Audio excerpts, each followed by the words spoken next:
Selain itu, abu dari sang bayi dicampur dengan porselen dan dicetaklah menjadi rupanya bukan sekedar boneka biasa karena dia terbuat dari rambut dan mata.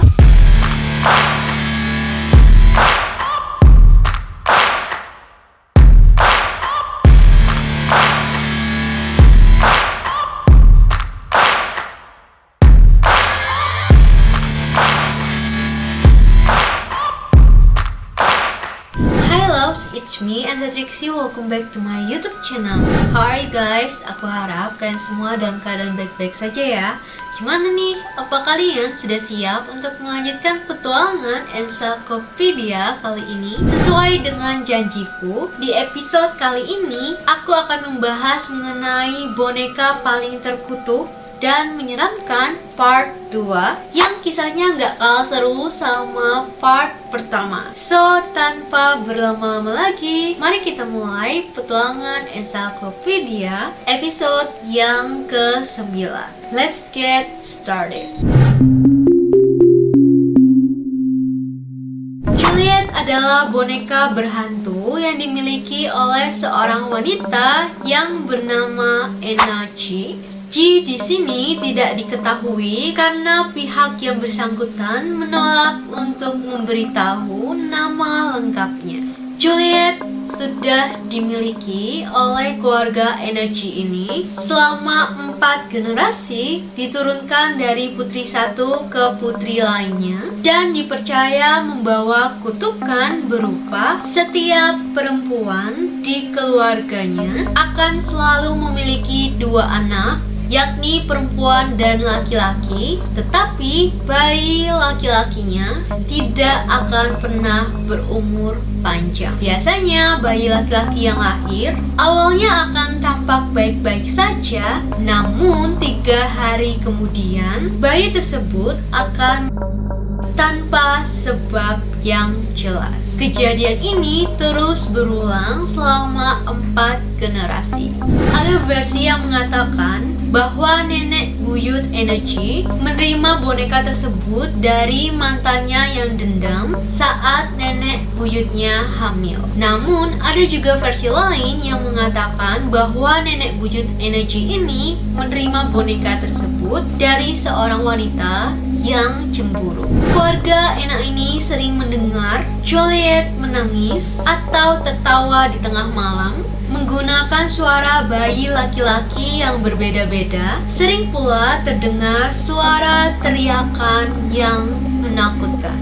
So ya, selain dipercaya membawa kutukan, mereka percaya bahwa boneka itu juga menjadi wadah bagi arwah setiap bayi laki-laki yang di keluarganya. Dan karena hal itulah, bukannya membuang atau menyingkirkan Juliet, mereka yang mewarisi boneka tersebut justru merawat, bahkan memperlakukan Juliet seolah-olah boneka itu adalah putra mereka dan tidak pernah berusaha membuangnya. Kami tidak berniat menyingkirkannya karena kami mengenal roh bayi laki-laki yang terperangkap di dalamnya. Jadi, kami tidak ingin menyakiti mereka. Dari penampilannya saja, boneka ini sudah tampak menyeramkan nggak sih? Kaca adalah boneka hantu asal Rusia yang konon berasal dari zaman kekaisaran. Kabarnya boneka ini dibuat sekitar tahun 1730-an untuk salah seorang selir Tsar Rusia yang sedang mengandung. Ya ampun, berarti udah hampir 300 tahun ya. Dipercaya bahwa si selir ini sangat mendambakan anak laki-laki agar ia bisa mewariskan pewaris bagi tahta kerajaan. Namun malangnya, bukannya melahirkan bayi laki-laki yang sehat, si selir ini justru melahirkan seorang bayi perempuan dengan wajah yang karena menganggapnya sebagai aib, sang selir pun bayinya. Selain itu, abu dari sang bayi dicampur dengan porselen dan dicetaklah menjadi boneka yang bernama Kaca. Boneka ini kemudian disimpan oleh keluarga si selir sampai beberapa generasi. Dipercaya boneka tersebut membawa kemalangan dan kutukan dari bayi si selir yang tewas tersebut. Konon boneka Kaca tidak boleh dipandang lebih dari 20 detik karena jika dia sampai menundukkan mata, siapapun yang memandangnya akan segera mengalami malapetaka. Seorang paranormal bernama Matt Tillett punya satu boneka hantu yang dipasangi peralatan paranormal yang diberi nama Annie. Matt ini suka bawa-bawa Annie kemana-mana dan mempergunakannya sebagai pancingan untuk menarik perhatian para sosok makhluk astral di suatu tempat ketika ia dan timnya melakukan penelusuran. Annie digunakan sebagai media agar arwah atau roh penasaran yang berada di sekitar tempat tersebut bisa masuk ke dalam boneka dan berkomunikasi dengan Matt. Dipercaya bahwa boneka itu berasal dari sebuah rumah yang terbakar yang pemiliknya secara Matt membeli boneka tersebut seharga 100 pound sterling alias sekitar 2 jutaan dan mengimpornya ke Inggris. Setelah membeli Annie, Matt mengaku bahwa dia mengalami sejumlah kejadian aneh. Salah satunya ketika Matt mendapati bonekanya tersebut mencoba sendiri sampai pakaian boneka itu terlihat hangus dan wajahnya jadi berwarna lebih gelap.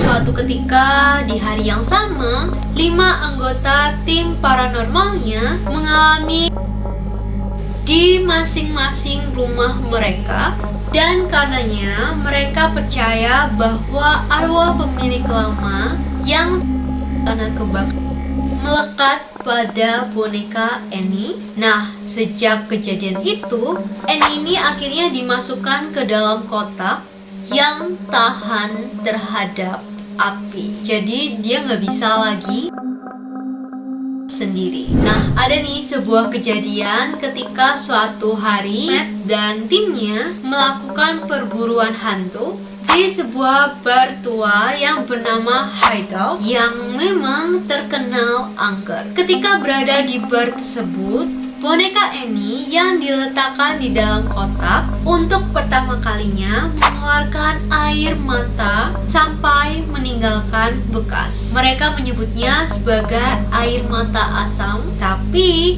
Matt ini tidak bisa mengetahui apa sih alasannya si Annie tiba-tiba mengeluarkan air mata. Dibawalah Annie ke seorang ahli demonologi. Si ahli ini mengatakan bahwa karena frekuensi paranormal di bar Hideout itu sangat tinggi, jadi arwah yang merasuki boneka Annie sampai bisa menangis alias mengekspresikan diri. Si ahli juga mengatakan Annie menangis karena ia merasa kesal terjebak di dalam kotak, sementara ia tidak menyadari bahwa dirinya sudah.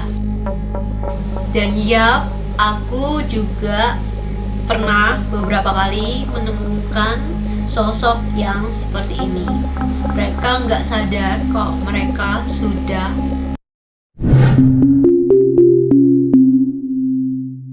Jadi awalnya kisah pemilik Mandy yang nggak mau disebutkan namanya ini sedang tidur, kemudian dia mendengar suara tangisan bayi yang sangat keras di malam hari, padahal di rumah itu sama sekali nggak ada bayi.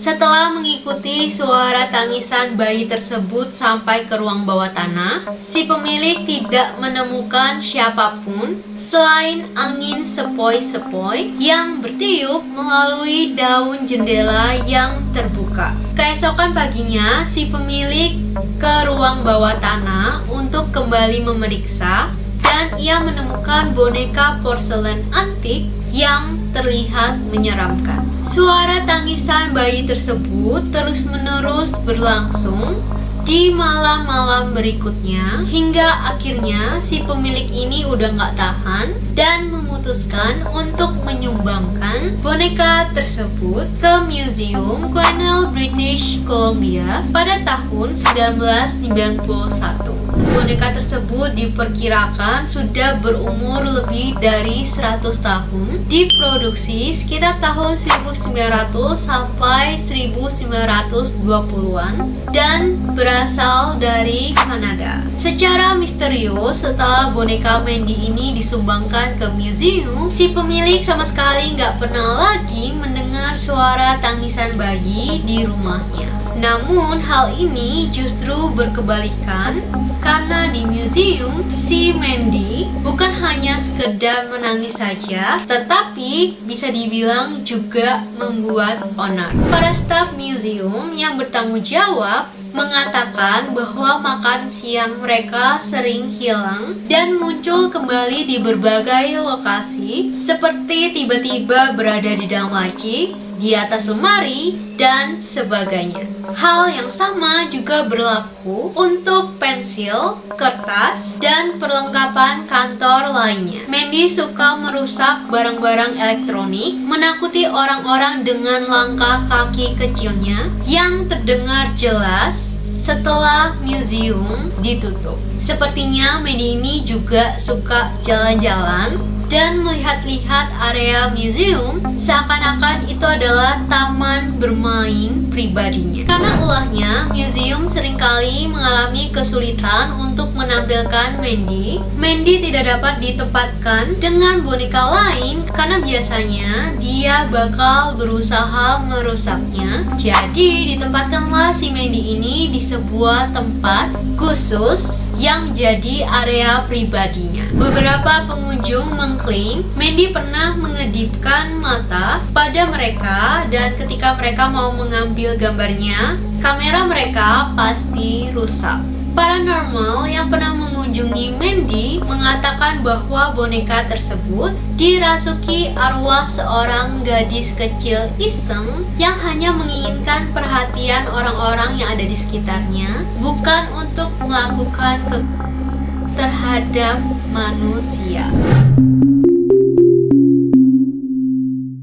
Boneka paling terkutuk dan menyeramkan yang terakhir yang mau aku bahas adalah boneka yang bernama George atau yang dikenal sebagai The Doll.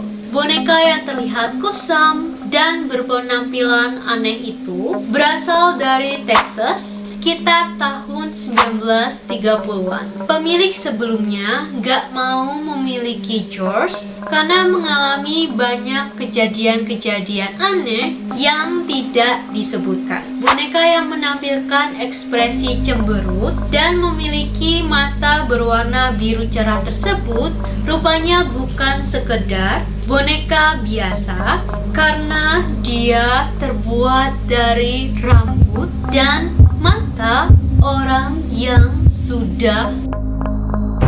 Ini horor banget sih buat aku. Jelaskan bahwa George berasal dari masa di mana orang-orang terbiasa membuat boneka yang mirip dengan orang yang dicintai untuk mengenang orang tersebut. Cuma dalam kasusnya George ini, pembuatnya itu benar-benar rambut dan mata orang yang dicintainya untuk dijadikan boneka. Gak kebayang sih mata orang yang dicintai kayak suami atau istrinya, anaknya, ibunya, atau ayahnya terus dijadikan mata boneka. Gak usah orang nih ya, binatang aja rasanya kayak gak tega kan ya. Ini orang. Kalau rambut pasti di antara kita ada yang pernah mendengar wig yang terbuat dari rambut orang yang sudah tapi ini mata cuy, mata. Pas aku melakukan research soal boneka ini, aku tuh kayak langsung, hah, kok bisa? Apa gitu yang dipikirkan sama pembuatnya si George ini?